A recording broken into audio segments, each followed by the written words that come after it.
You want the moon? Just say the word and I'll throw a lasso around it and pull it down. Look at the stars. The great kings of the past look down on us from those stars. So whenever you feel alone, just remember that those kings will always be there to guide you. I don't think it is very useful to speculate on what God might or might not be able to do. Rather, we should examine what he actually does with the universe we live in. We are all explorers, driven to know what's over the horizon. The most profound discoveries are not necessarily beyond that next star. They're within us, woven into the threads that bind us.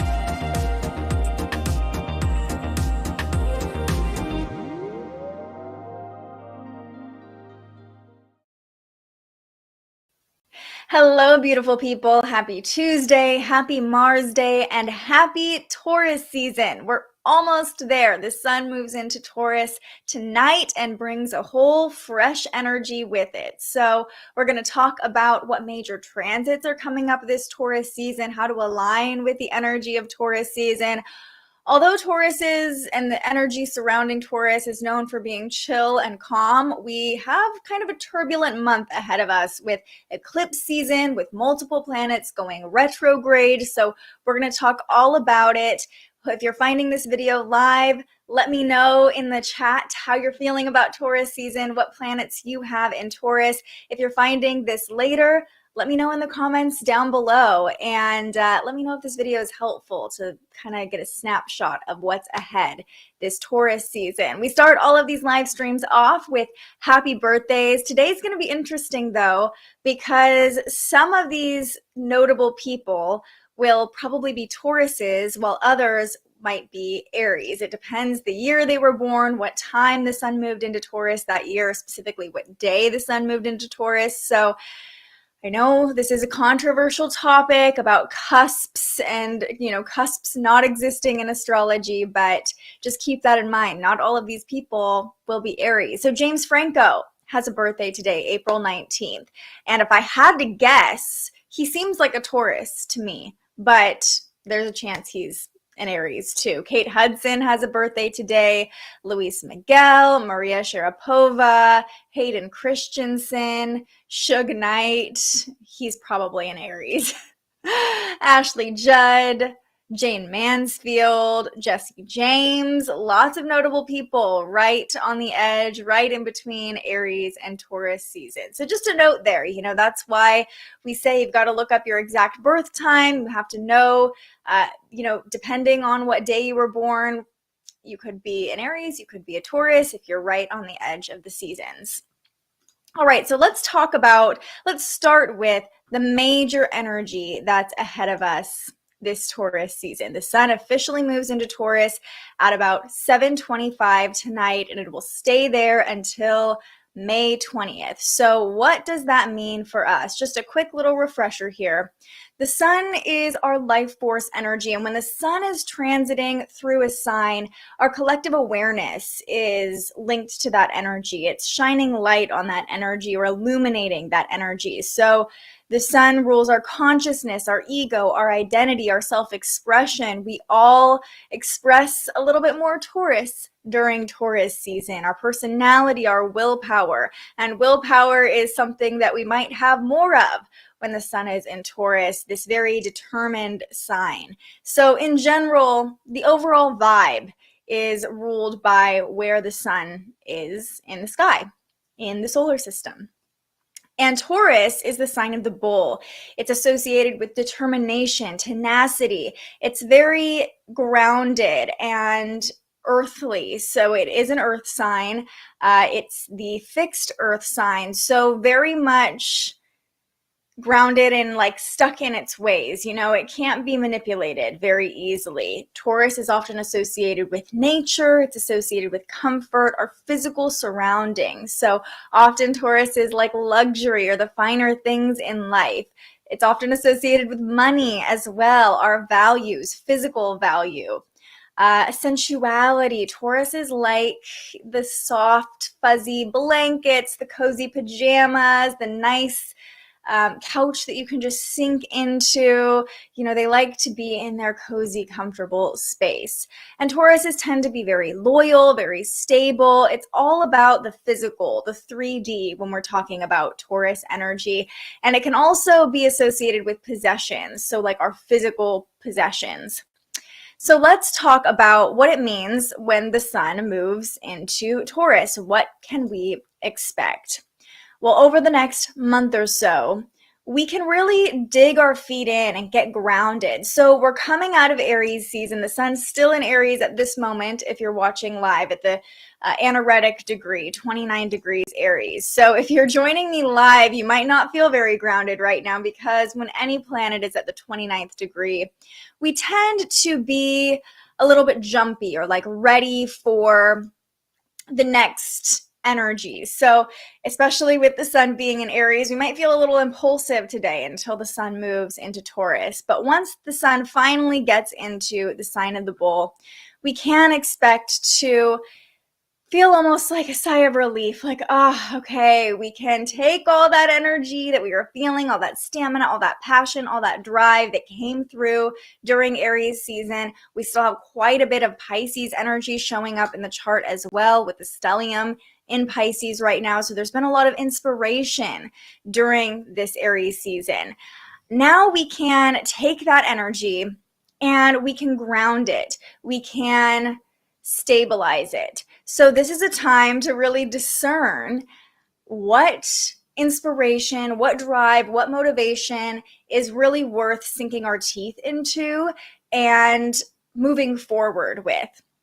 The zodiac, it's like each sign builds off of the next sign. And with Aries being the first sign of the zodiac, it's all about that raw potential, that raw energy, that get up and go. Taurus season really slows things down and again helps us discern, helps us decide like, okay, what are we gonna really hold on to for the long term? What energy do we want to work with and use moving forward? And what was maybe just a whim or a fluke or just an impulse that came through during Aries season? So this is a time to figure out, what do you want to commit to?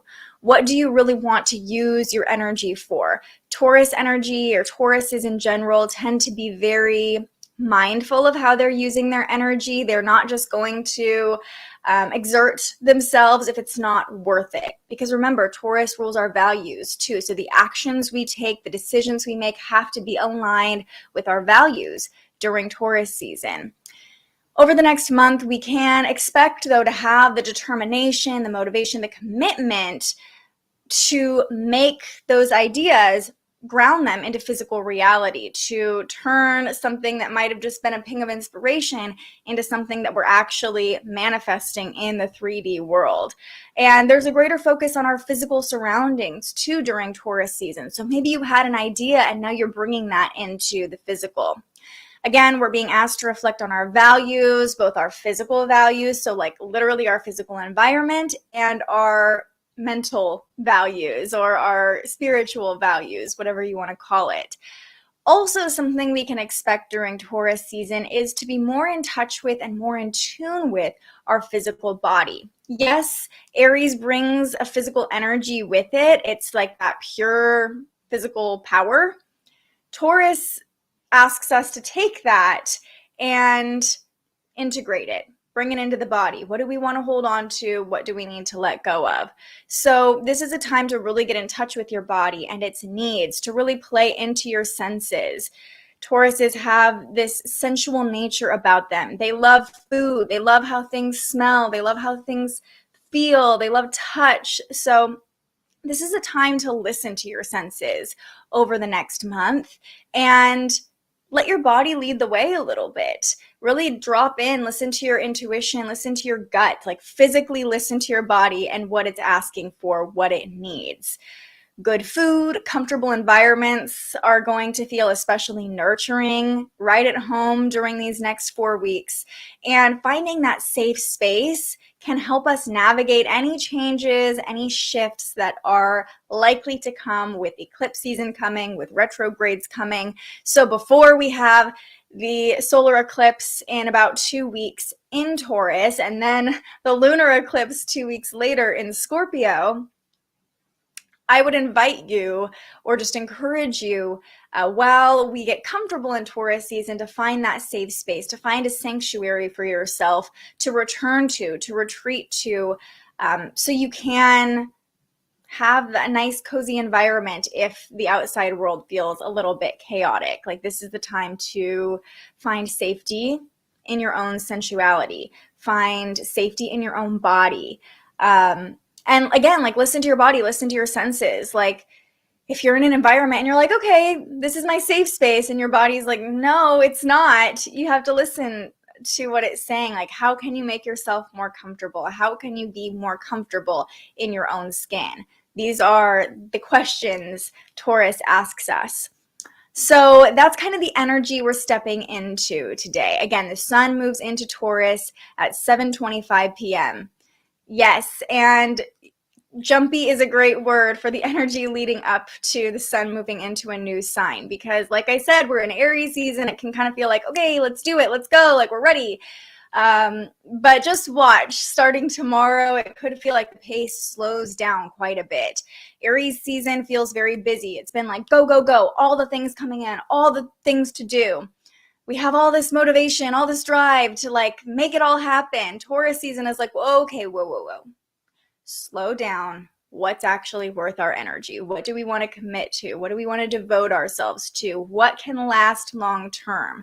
What do we want to really like sink our feet into and remain committed to or grounded in?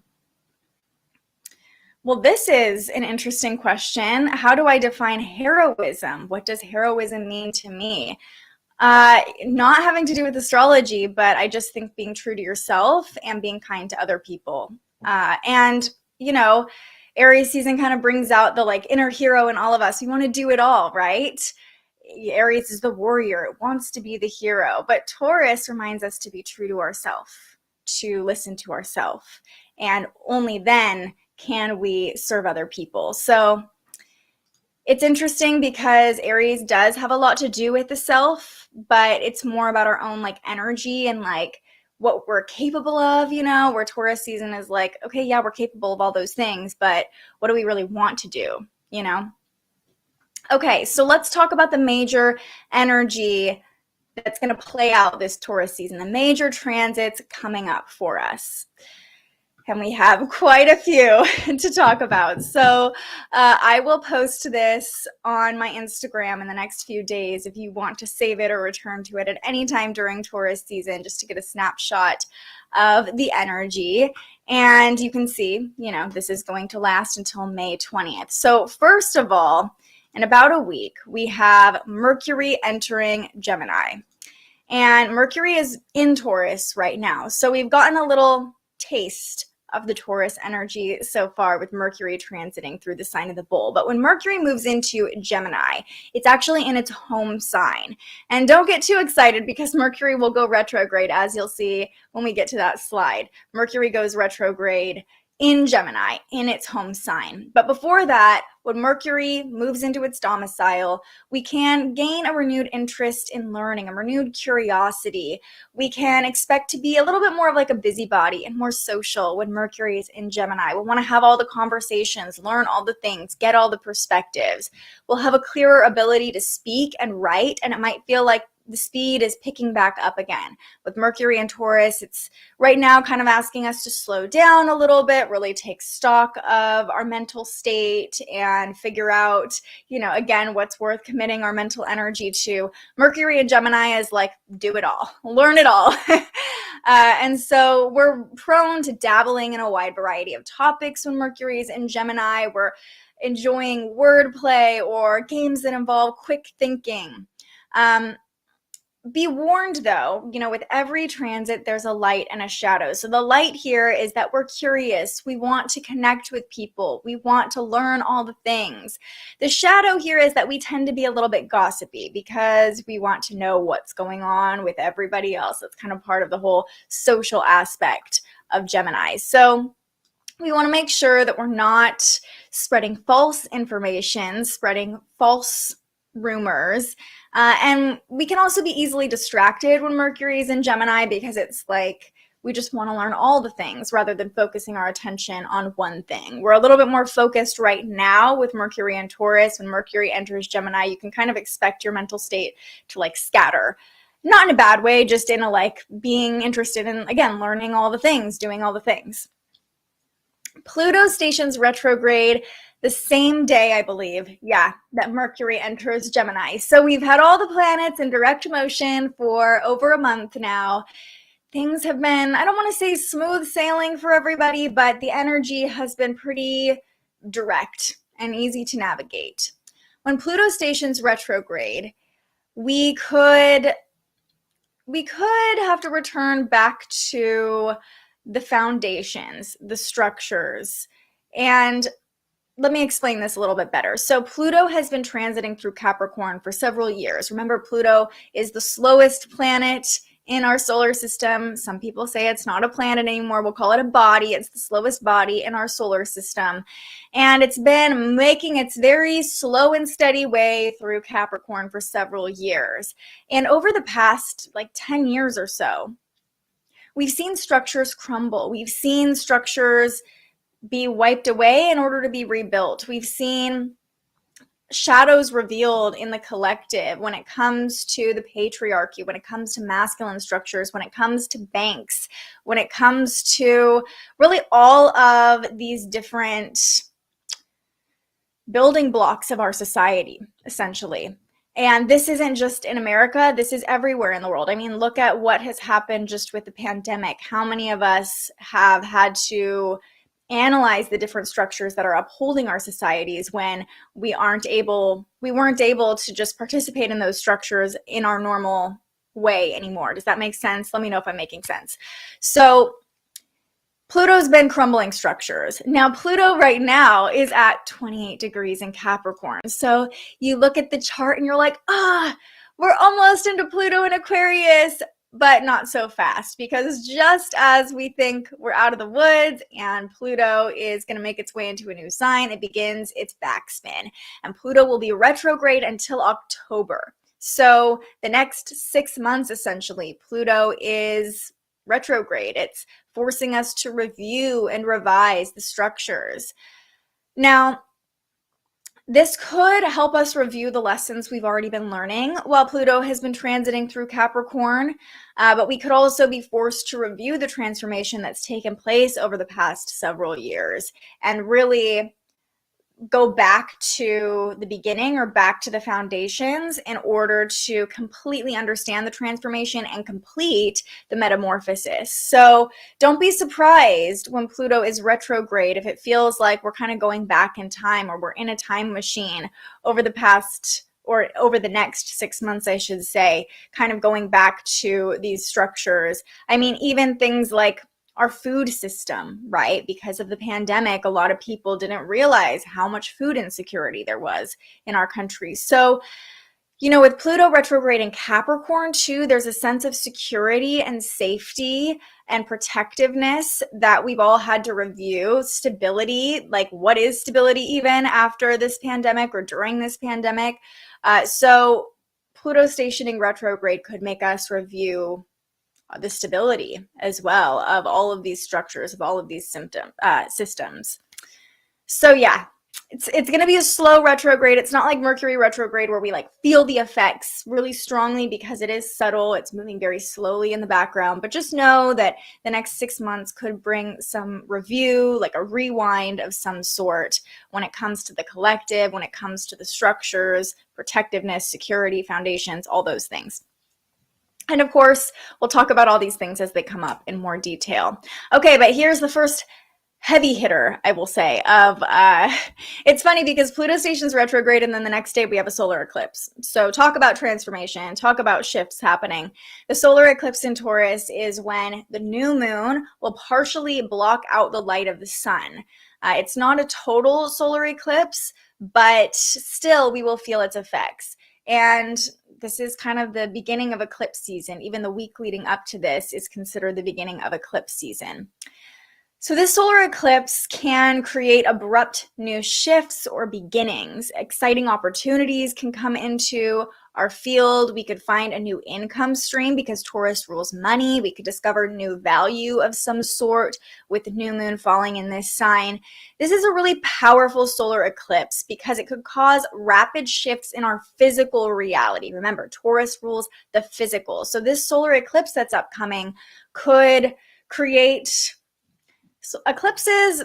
It's like our hands are off the wheel and the universe is in control here. So we can't force anything during eclipses, but you might be surprised at how quickly your physical reality shifts or changes under this solar eclipse, under this lunation. And if you haven't already, this is a great time to take out your birth chart. You can scan the QR code in the corner. You can find a link in the description. It's free. Or you can also find the Time Passages app. I really like to use that. Anyway, where is Taurus in your chart? What house is it ruling? That area of your life is going to be especially activated over the next month, not just because it's Taurus season, but because we have Mercury in Taurus, we have a solar eclipse in Taurus, we have, as you'll see in a moment, a lunar eclipse opposite Taurus in Scorpio. So pay attention what is being activated in your own chart during this time. So just expect the unexpected, honestly. Also, I will say the sun will be conjunct with Uranus in Taurus during Taurus season in the next couple weeks as well, which could create, again, more rapid shifts, changes, transformation, disruption of some sort. This could be a very disruptive season ahead. And don't be surprised if parts of the world experience wild weather or natural surges of energy of some sort, because often Taurus is associated with Mother Earth, literally. So yeah, expect some wild weather, some wild shifts in our reality of some sort. We don't know what's coming. I won't even try to predict what's coming, but brace yourself. Brace yourself for something unexpected. It might be exciting. It might be positive. It's not necessarily negative. And remember that eclipses are here. They're on these karmic points, the north and south nodes. So they're here to align us with our destiny, align us with the path that we're supposed to be on, even if it feels uncomfortable or like something we can't understand in the moment. Okay, Venus enters Aries on May 2nd. So Venus is currently in Pisces and it's very romantic. It's very sweet. It's very loving. When Venus enters Aries, it's like, hello, passion. It's fiery. It is impulsive when it comes to love and affections. Current relationships could see a surge of fresh energy, maybe a surge of physical attraction between you and a current partner, or there could be sparks flying in your dating life with Venus and Aries, bringing in that fresh energy and bringing in that like sexual attraction. So we're more bold, we're more spontaneous, we're more willing to just flat out show our affection with Venus and Aries, and our elation and excitement with Venus in this sign could actually create a shift in our values. Remember, there's all these shifts happening in general with our values, but Venus and Aries could kind of add some fire to that energy. Because also, remember, Venus rules Taurus, so we're working with Venus a lot during Taurus season, and actually we're going to have a lot of Aries energy to work with during this time too. So it's not like this Taurus season is just going to be like a vegetable chill season. There's going to be a lot going on still. The nice thing is the Taurus sun can help us stay grounded through all of it. Now, I will say one thing about this transit Venus and Aries.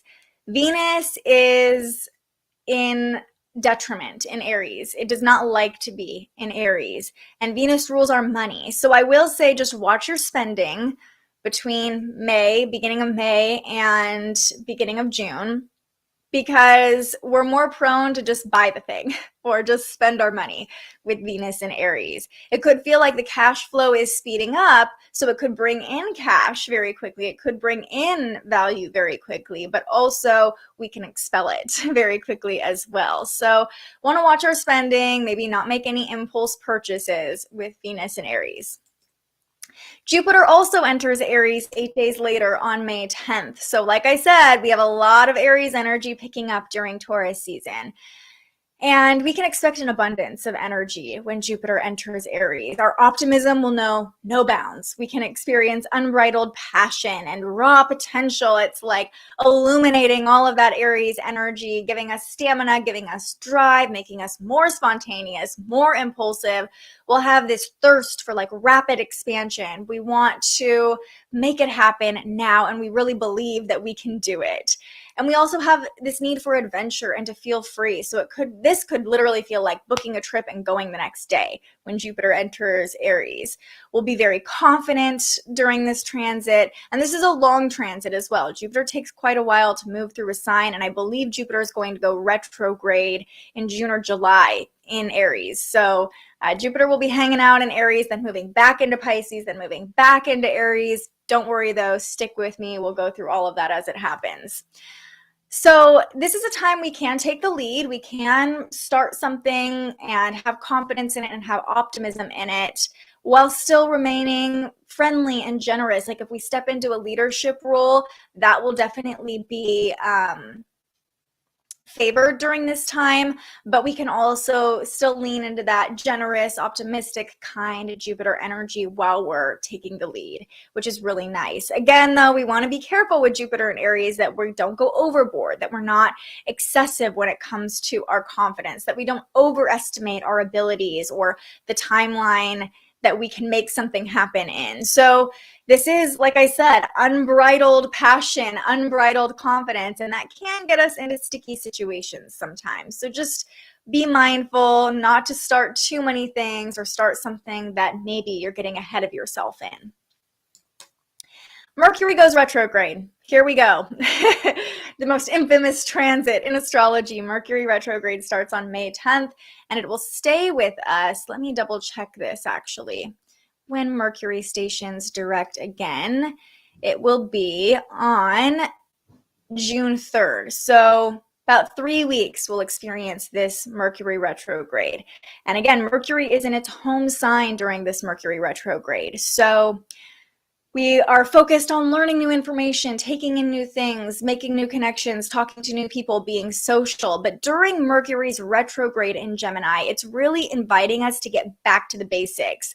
This is a time to review the facts, to review the information that we've been taking in while Mercury's been in Gemini, to check our sources, okay? There's going to be a lot of information coming in with Mercury in Gemini. Expect the amount of information being talked about, being shared among everybody to increase with Mercury in Gemini.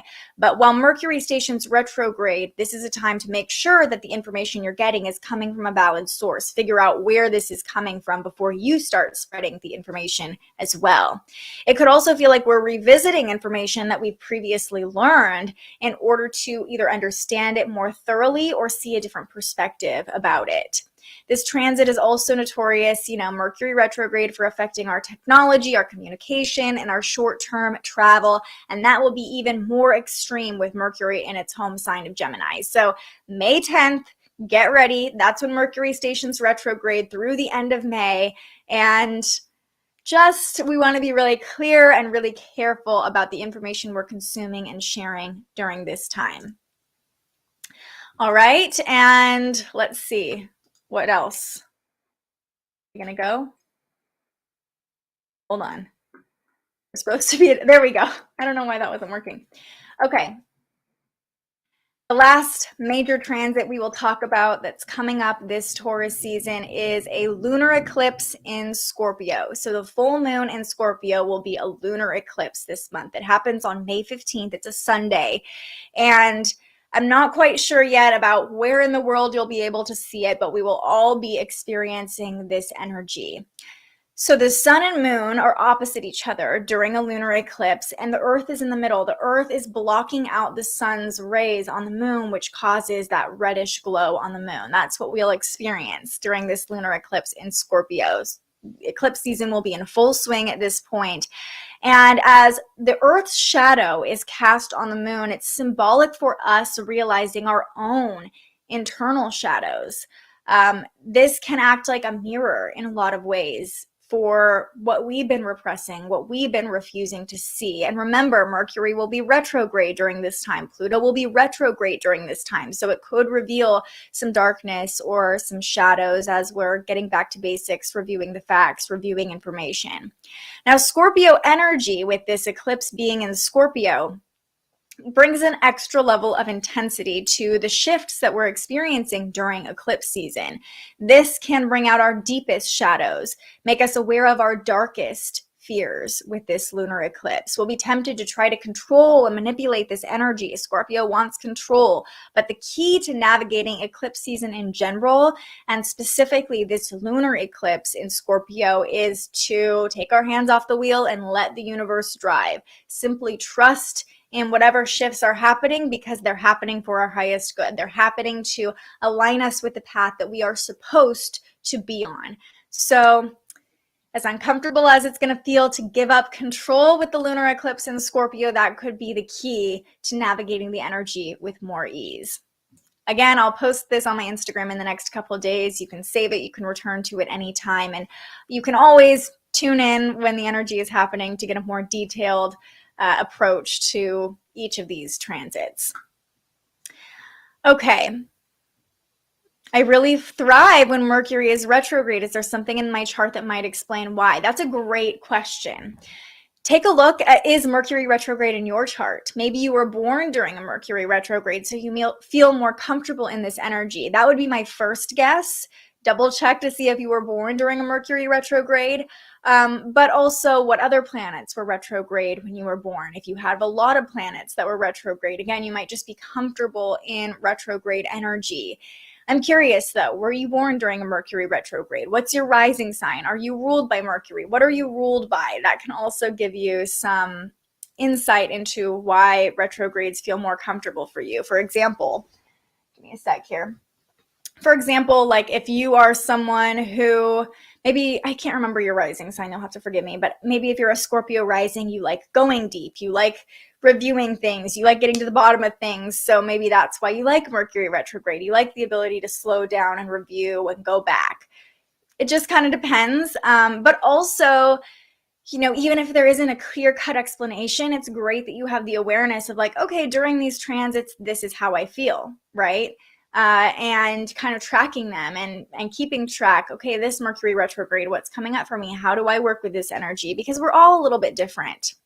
Okay, you're a Gemini rising, so you are ruled by Mercury, which is really interesting.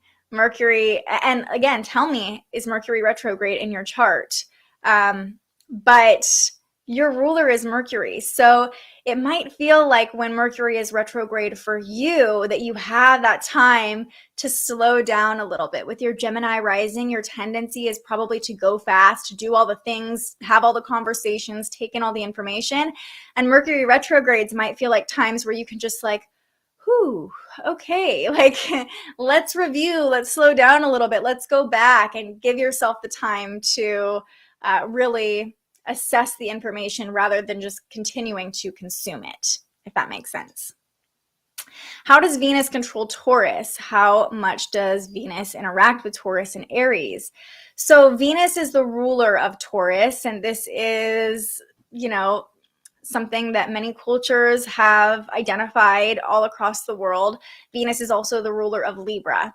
So Libra is the opposite sign of Aries, which means that Aries energy does not love Venus, or Venus is not comfortable in Aries. That's why we say Venus and Aries don't really mesh well, because it's actually at home in the opposite sign of Aries. But Venus is at home in Taurus. So we're really working with Venus energy over the next month. And it's interesting that Venus is going to be in its detriment during a time where we really want to work with Venus. We'll see how it plays out. Stay tuned. Stay tuned. Okay.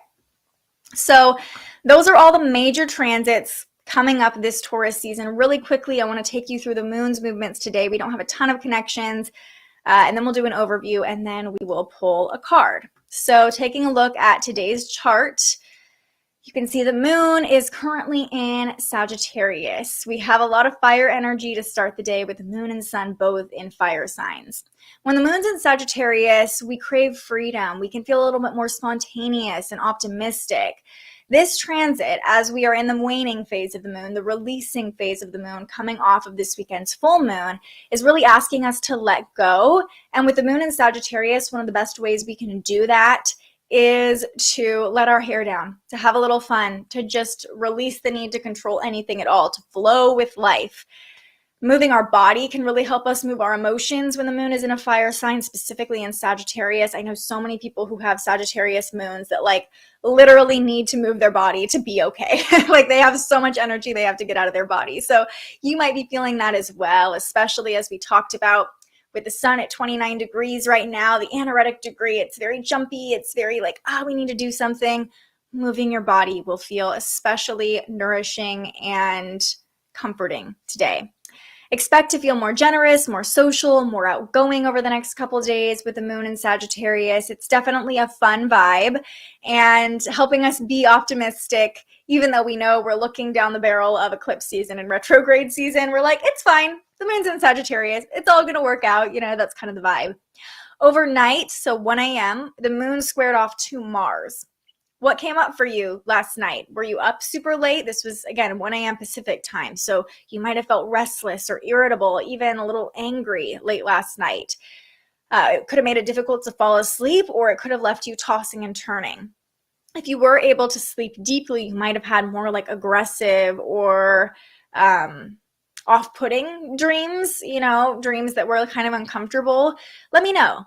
Most of us slept through this transit if we live on the West Coast or even on the East Coast. But, if you live on the East Coast and you found yourself up at 4 a.m. for no reason, you can thank the moon squaring off to Mars.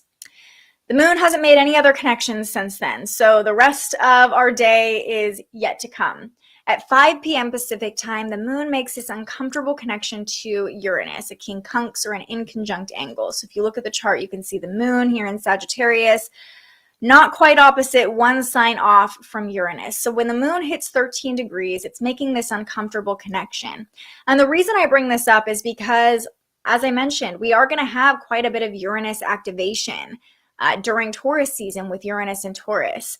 So it's like, we know all this disruption is coming. You've heard the rumblings about eclipse season. We know change is ahead. A lot of people have intuitively said, I can feel a big shift coming. I know something is coming, right? Well, this transit can feel like a very subtle yet awkward preview of those shifts to come, of the disruptions to come. Like we know something's coming, we just don't know what it is, and that does not feel great. We're aware of the tumultuous energy ahead, but we still can't predict what's going to happen. So this leaves us a little skeptical, a little bit nervous, a little bit on edge by tonight, especially as we're like waiting for the sun to move into Taurus. As this is happening, we're like, we literally know change is coming in the next couple hours, and we're like waiting, right? It's uncomfortable to just sit and wait for that change of energy. This is the transit we will feel most prominently though today when it comes to the moon. So at 9 p.m., the moon's now in Taurus. The moon squares off to Venus, the ruler of Taurus, as we just discussed. So this can make us feel especially needy, like we absolutely need connection, we need affection, and we're going to act out a little bit if we don't get it. If we're feeling uncomfortable at all when the sun moves into Taurus, the moon squaring off to Venus is going to make it very clear. And we have this potent desire for affection and comfort under this square between the moon and Venus. And with the moon in Sagittarius, we are willing to spontaneously jump into any situation that will provide us pleasure. This is probably not the best time to start a serious relationship, or even, if you're out and about, you might feel the need to have a fling, maybe like a sexual fling or a romantic fling. I would say, don't seal the deal on anything tonight, because again, we have this neediness for affection that's kind of clouding our judgment a little bit. And if you're already in a relationship, this can make you feel especially needy too. So just pay attention if you're being kind of annoying, like needing your partner to like make you feel good, you know? It could be very easy to get carried away in a fantasy with Venus in Pisces, or be overly optimistic about a partnership potential. Again, not a great time to seal the deal on any relationships.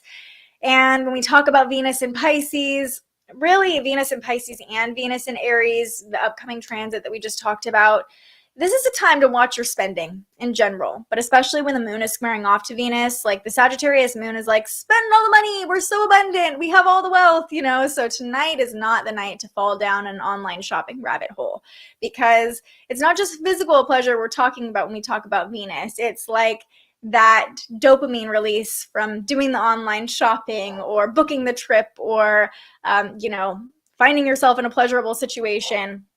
But it's not necessarily going to be a long-lasting high. You know, this is like a temporary rush of emotions, rush of affection that we feel when the moon squares off to Venus. So we're going to be quick to jump into a romantic situation. We're going to be quick to ask for pleasure or cry for pleasure. Not physically cry, but you know, like, I just need love. That's how I see the moon squaring off to Venus. We'll also be quick to reach into our pockets and spend all of our money, because we'll just feel very abundant. So, you know, watch your actions and watch your motivations for a fleeting feeling of enjoyment, and know that it's going to be fleeting, it's going to be quick, and it's not going to be long lasting. So we don't want to get too caught up in a feeling or in enjoyment or in pleasure tonight. The final transit we'll talk about is the moon forming that same uncomfortable angle to Mercury in Taurus. That happens at 11 p.m. And it could make it difficult to actually express our feelings. Like, we know we have these needs and we want pleasure and we're being needy, but it could be hard to actually articulate that into words, especially if that square between the moon and Venus turned into a conflict. Maybe you are craving affection, but your partner is not, something like that. It could be harder to understand why we feel the way we feel for everybody when the moon makes this uncomfortable connection to Mercury. And rather than trying to hash things out tonight, this is happening at 11 p.m. Pacific time, so very late at night. If you find yourself getting into a clash or some sort of argument in relationships, just know that it's better to give your mind a rest, sleep on it, and we can expect more clarity in the coming days. This really isn't the time to try to get to the bottom of things when the moon is making this imbalanced connection to Mercury, because we're not seeing clearly, we're not understanding clearly late tonight. So that's what's going on. The sun is still squaring off to Pluto. We talked about this all day yesterday, so there is an element of transformation here, shadows being revealed, kind of the beginning of this very transformative period of Taurus season. Venus is still forming a sextile to Uranus, so it is helping us lean into love a little bit and try things differently in our relationships when we're showing affection, maybe assess our values in a new light. And we still have some long-term transits playing out as well. The North Node is forming a sextile to Neptune, so our dreams, our fantasies, our illusions, imagination, any ideas that came through during Pisces season and really over the past month are supporting our purpose. So like, keep going with that inspiration, keep going with those ideas. They are leading us in the right direction. And Saturn is going to square off to the North Node in a couple days, so we're starting to feel that energy as well, which is teaching us some harsh lessons. So there's a lot of transformation happening right now. There's a lot of lessons being learned. There's a lot of values being assessed, and Taurus season is only going to compound on that energy with eclipses, with retrogrades. This is going to be really a time to review your true desires, review your true values, and see where life takes you, see what shifts happen when you're not in control. Let's do a little overview and then we will pull a card. So Welcome to Taurus season. It's here. The sun moves into the sign of the bull on Tuesday night, and over the next month, we can expect to get a little bit more grounded and rooted in our values and our desires. In Aries season, we had all this energy, all this drive, all this motivation, lots of ideas coming through, and fresh perspectives coming in. Now is the time for discernment when the sun is in Taurus to really decide what inspiration do we want to commit to and run with, and what's really worth our time and our energy. The moon is in Sagittarius today, and so we're feeling a little bit more optimistic, like we want to have more fun, but the moon does square off to Venus and Mars, which can bring some irritation and some neediness, especially tonight. We can feel like this insatiable need for affection, and that can cause some conflict in our close relationships if we don't feel like we are getting what we need. So the key here is to try to fulfill your own needs, right? And to try to be generous with your energy as well. The Sagittarius moon can make us more generous, so rather than focusing on getting what we want, maybe it's a matter of giving others what they need as well. Again, this could create discomfort, conflict. The moon is also making some uncomfortable angles to Uranus and Mercury today. So we know shifts are coming. We know we're in the middle of transformation. We know eclipse season is coming, and it could feel like this nervous energy of not being sure of what's ahead and how to navigate it. So just know that if you're feeling that, we're all feeling that. And the key to Taurus season is to finding safety in our body, finding a safe, secure space to retreat to while the world is changing all around us, while our physical reality is shifting during eclipse season and with retrogrades coming as well. So today feels very much like a transition day, and we'll see what Taurus season brings. Now let's go ahead and pull a card. What's everybody saying? My fiance and I are thinking of eloping tomorrow. Oh, he's a Virgo rising, Scorpio moon, Taurus sun. Okay, so he'll be feeling good in Taurus season, and you're a Pisces rising, moon in Cancer on the Leo cusp. Okay, well, that's exciting. First of all, congratulations to you both. Tomorrow, let me double check here, because we want to know what's going on for you specifically tomorrow. I love that you guys are kind of feeling a little impulsive right now, though, with the moon in Sagittarius, with the moon squaring off to Mars and Venus. It can kind of make us feel like we need to do it now, you know, so definitely aligned with the energy. But let's see. Tomorrow we have the sun forming a sextile to Lilith. It's really going to be a lot about our body and our power. So you might, if you do end up eloping tomorrow, there could be part of you or your fiance that feels a little bit like, but I don't want to be controlled, you know, like, am I sure? So just know if that comes up, that's kind of par for the course with the transits, but everything happens in divine timing. And if you both feel like it's aligned and you're called to do it, especially with his Taurus sun and Scorpio moon, he could be having this like new moon, full moon moment for himself. You know, he's very much in his energy. And yeah, I love how you guys have opposite rising signs too. That's very exciting. I'm happy for you. Congratulations. Sag moon here, and I am feeling the need to do something, but nothing I have to do. I feel that. I was also up at 1 this morning and had a wild dream that has me. Okay, so that is right on time with the moon squaring off to Mars overnight. You woke up, you had a wild dream. That's definitely the moon square Mars. And the Sag moon can make us feel a little bit restless. So I would say, like, move your body today. Even if it doesn't feel like you're doing something productive, it can kind of help you move that nervous energy a little bit. And like, it could just be putting on one song and dancing around. Working up a sweat for 10 minutes, you know, can like really help us move energy through us. But yeah, we can be a little bit more spontaneous or impulsive with the moon in Sagittarius. Like, we just want to have fun. We like want to do all the things, but none of our actual responsibilities. So you are right in line with the transits, Bailey. And yes, watch the shopping rabbit hole. That was a warning for me too, because I do have some shopping to do, but I've already done a little bit of impulse buying over the past month, so I've really got to watch myself. do you think that understanding is the same for last night? I'm not quite sure what you're asking, but I will say last night we had, well, the sun was squaring off to Pluto and still is, so there's a lot of transformation happening, like I said. But last night the moon moved into Sagittarius at 7:30. So it's like if you were feeling restless then, that's when this kind of impulsive, spontaneous energy started to pick up. And again, the moon was squaring off to Mars, coming into a square with Mars, so it can make us just feel restless, and that's probably why you were feeling that last night. Oh, you are a Pisces rising and moon. I love that. Well, also Venus and Mars are in Pisces right now. So like, hello, romantic, dreamy, beautiful energy.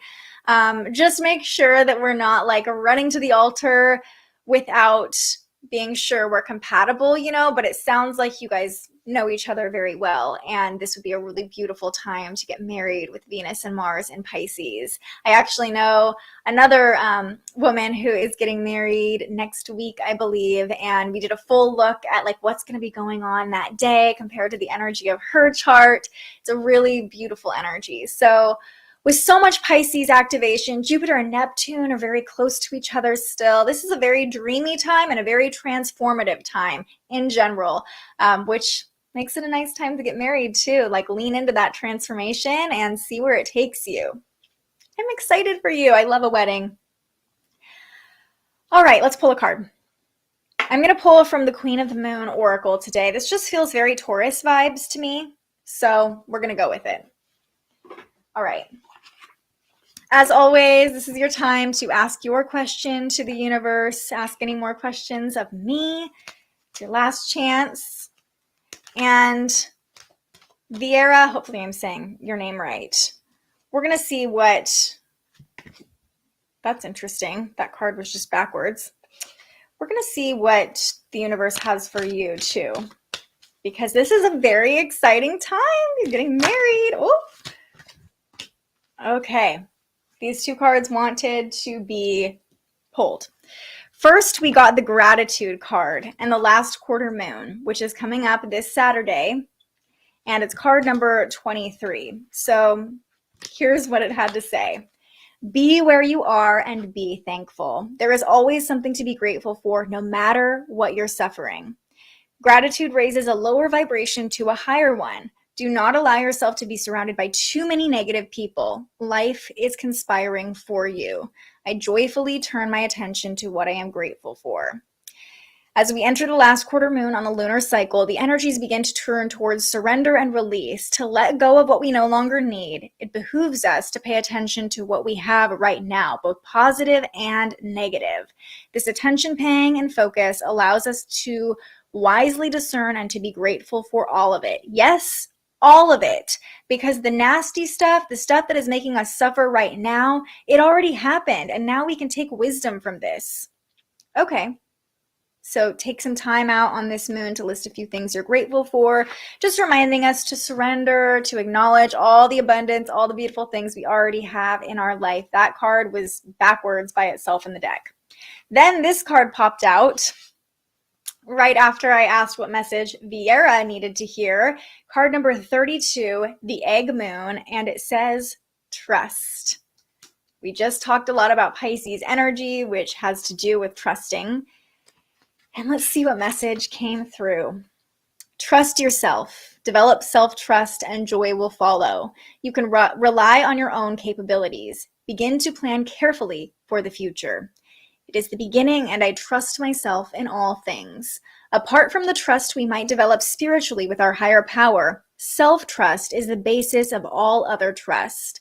Self-trust is a surety that we can rely upon ourselves, that our decisions are valid, that we ourselves matter, that knowing ourselves combined with trusting ourselves leads to better, more informed decisions about all aspects of our life, including career and relationships. Self-trust is far more than a flashy show of confidence. It is deeper and farther reaching than that. It is security at the very core, that no matter what, our wisdom matters and it is best. It allows for flow and for faith in oneself, and the way you do things, moving and choosing in the world. Self-trust is full acceptance of self. As accepting one's self becomes easier, thus self-trust will begin to shine. This gives great momentum to anything we choose to tackle or do.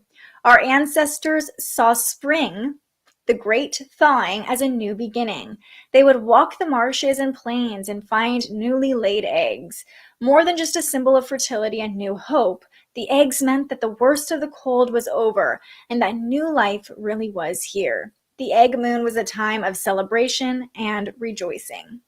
So trust in yourself, trust in your own decisions, trust in your body, trust in the safety that you can create for yourself, regardless of the changes happening all around you. Okay, last question I will take because I see you popping up here, AB. I'm a Taurus sun, okay, so we're entering your season, Scorpio rising, and Leo moon. I'm really worried about something I'm manifesting, like I'm not sure if it's going to happen or not. Is it worth it to fight at this point? No, it's not worth it to fight. If you're manifesting something, sometimes the best way to manifest is to let go of it. Speak your desire. You already put it out there. You came on here saying, I'm manifesting this thing. This card is asking you to trust. Trust that your manifestation will happen when it is supposed to. And I love that we pulled the gratitude card also. Have gratitude for the things that you've already called in, for the manifestations that have already come to fruition. And that will help you align with the energy of abundance, align with the energy of calling in more of what you want. So don't fight anything. Speak it out there and let it go. Eclipse season is coming, major shifts can happen, manifestations can come through very quickly, or that manifestation might not be meant for you right now. So we have to trust that the universe is going to provide what we need at this moment. Don't fight, don't force. It's going to feel uncomfortable not to, especially today. We're feeling needy, like I said, like we want to see those things come into our physical reality quickly right now today. And a lot of people have been expressing that in the chat already, but don't fight it. Don't force it. Trust that it's coming to you and release it. One of my greatest manifestations, which I won't get into right now, was only came to me when I fully surrendered and thought like, okay, it's all right if it doesn't happen. I'm okay if it doesn't happen. I will be okay either way because I found safety in myself. I found joy in creating my own reality regardless of the circumstances happening around me. So I know it's not the most fun thing to hear, but just like let it go and trust that it's going to come to you when you need it. You are so welcome. You are so, so welcome. All right, everybody, thank you so much for joining me for this episode of Transits today. If you found this video helpful as we get ready to head into Taurus season, eclipse season, retrograde season, all the craziness ahead, please go ahead and like and subscribe to this channel. We're trying to get to 1,000 subscribers so we can monetize our channel and keep these videos coming to you for free every single day. And I hope you'll join me actually in just about an hour and a half. We have another episode of The Spiritual Journalist streaming live right here, wherever you're watching. And we have a special guest coming on to talk about the medicinal power of mushrooms. This is an episode I've wanted to do for quite a while, and I finally found the perfect person to talk about it with me. She is a healer. She does body work, massage, craniosacral work, lots of body-focused work. And so we're going to talk about what happens when we consume mushrooms, when we microdose mushrooms, what happens in our brain, what is the healing potential, how to use them responsibly, how to acknowledge the ancestral practices that the generations before us formed using mushrooms as medicine. Please come if you can, bring your questions for Tiffany. I'm super excited for our conversation. And if you can't join us live at 1:11, you can find that video anytime on my YouTube page or wherever you listen to podcasts. We will be back tomorrow to talk about this lovely sextile, I believe, right? Yep, between the Sun and Lilith, and really get grounded into our bodies in Taurus season. Lots of excitement ahead, and I will be here for you every day to guide you through it and to navigate it together. Thank you for showing up to this episode today, to this platform today. Thank you for showing up for yourself. Thank you for showing up for your community. Thank you for being here. I love you, and I will see you right back here in just about an hour or tomorrow morning, whenever you can join me. Until then, stay curious. Thank you so much for joining us and aligning with the energy of the universe today. If you enjoyed this morning's episode of Transits Today, you can join our live astrology discussion every weekday morning right here wherever you're watching. And head to thespiritualjournalist.com to read your daily astrology forecast and browse the Spiritual Shop. The most fun way to help keep these forecasts free and support more content like this is to buy yourself a little something on our website. But if you're feeling extra generous, you can also buy me a coffee to fuel future live streams. Just tap the link in the description or head to buymeacoffee.com and search The Spiritual Journalist. And speaking of, you can also tune in to The Spiritual Journalist, our weekly live interview where we ask our guests questions about everything from crystals and manifestation to mental health and the environment. Those conversations stream live right here wherever you're watching now every Tuesday. I'm so grateful you found us here, and I can't wait for our next conversation.